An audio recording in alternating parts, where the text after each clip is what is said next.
بسم الله الحمد لله والصلاة والسلام على رسول الله أما بعد. سائل يسأل فيقول: استدان والدي ووالدتي نقودا مني لكي يذهبا إلى بيت الله الحرام لأداء مناسك الحج، مع العلم أنهما قد حجا أكثر من مرة، فهل يصح حجهما أو أنه لا يصح نظرا لأنه لا يتوجب عليهما الحج أكثر من مرة واحدة?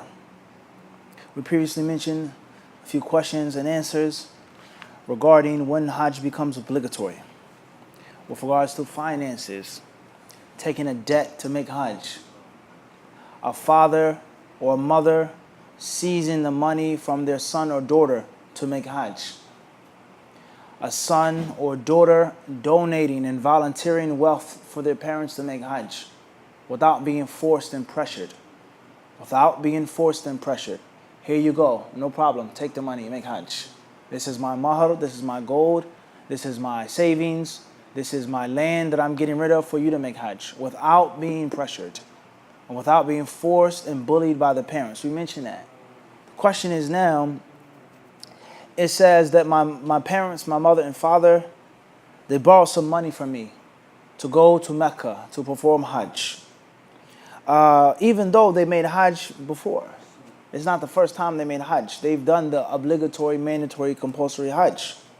So, this time when they took my money, they borrowed my money, is their Hajj valid because it wasn't their money? And due to the fact that they only had to make Hajj one time. The answer says, Al-Jawabu, Man istadana fulusan lil hajji biha, fahajjuhu sahihun shar'an, sawa'an kana qad hajja aw la. ولكنه لا ينبغي لهما أن يأخذ الفلوس قرضا، لأن اللازم على من يذهب للحج أو العمرة أن يقضي ما عليه من الديون قبل سفره، لا أن يستقرض مالا ليحج به، ولا سيما إذا كان هذا الوالد أو الوالدة قد حج حجة الإسلام. Listen carefully. He says, anyone who borrows money to make Hajj, then inshallah ta'ala the Hajj is valid. If you borrow money to make Hajj, then the Hajj, if you perform it correctly, inshallah is correct. Regardless whether it was the first Hajj or the second or the third or the fourth. Regardless whether it's the voluntary Hajj or the faridah, the mandatory Hajj. Point number one. Point number two, he says, however, it is unnecessary for a person to borrow money to go make Hajj. It's unnecessary. It shouldn't be done. And that is because from the etiquette of making Hajj is that before you travel, you get rid of debt. You get out of debt. You get rid of your debts. So one who borrows money to make Hajj or Umrah is reversing this ruling now. You're supposed to free yourself from the debts that you have in your country, seek permission from them, whatever the case is. But now the person is going into debt to make Hajj and Umrah. And that's what we say, what? That's tail backwards. Everyone understand that? It doesn't make sense to reverse the hikmah here. It's backwards. He says, rahimahullah ta'ala, especially since these two people, the father and the mother, they made Hajj before. It's no reason for them to go again if they don't have the money themselves. And it's no reason for them to go into debt if they don't need to do that. وخصوصا إذا كان قد أخذاها دينا قبل مؤاذنتك وقبل أن تأذن لهما بذلك. He says, especially if they take your money without asking your permission. Or especially if they plan on making the Hajj before you even tell them that you'll give them the money.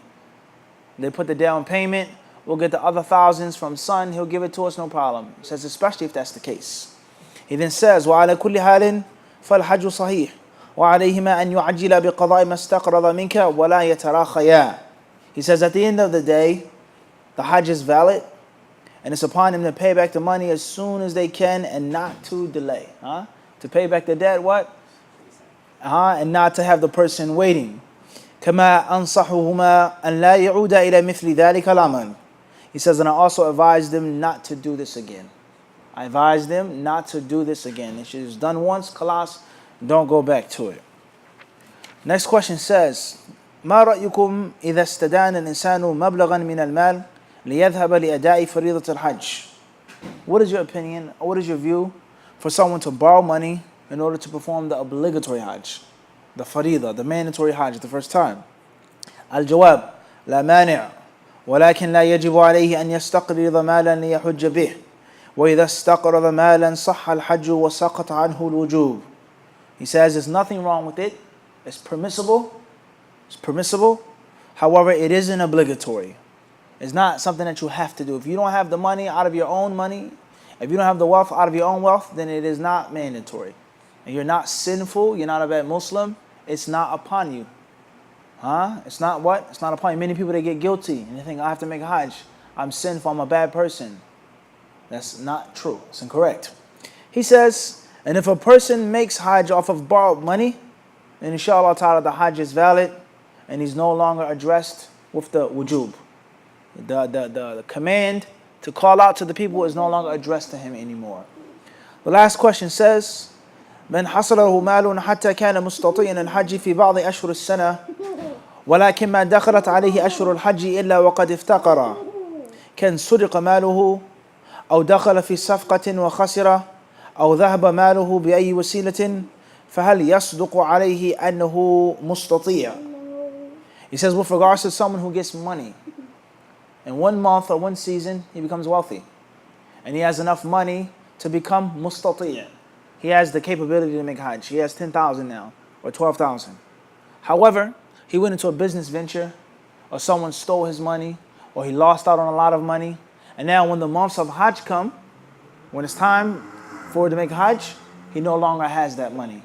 He no longer has that wealth. He's no longer financially capable. So is he considered to be mustati'? Does he have istita'ah or not? The answer says, لا يسمى مستطيعا إلا من دخلت عليه أشهر الحج ويملك الاستطاعة. He is not called someone who's mustati' unless the months of Hajj enter upon him and he has the istita'ah, the capability. And the same applies to zakat as well. You have the nisab now, right? But you only have the nisab for 6 months or 7 months or 10 months or 11 months. And on the 12th money, your house burns down. Or the 12th month, the house burns down. The 12th month, your son gets into a very bad car accident. He has to pay for surgery. Something happens, a tragedy. The farm is blown away. It's burnt down to the ground, right? You no longer have the nisab. You're not reliable. You're not liable to do what? Pay zakat.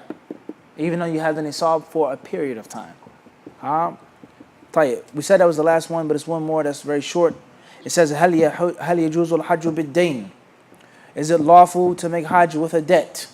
لا يجب عليه أن يستدين ولكن إذا حج بالدين فهو جائز عن الوجوب عليه.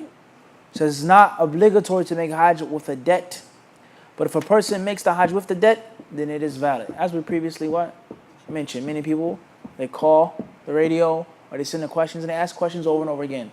And it goes to show that he does what? Answers them what? Again. Some longer than others, shorter than others. Nothing necessarily wrong with what? With that. And Allah Azza wa Jalla knows best. All of those fatwa were presented, or those questions were presented, and they were answered by the Qadi Muhammad ibn Ismail al-Umrani rahimahullah ta'ala wa radiya anhu.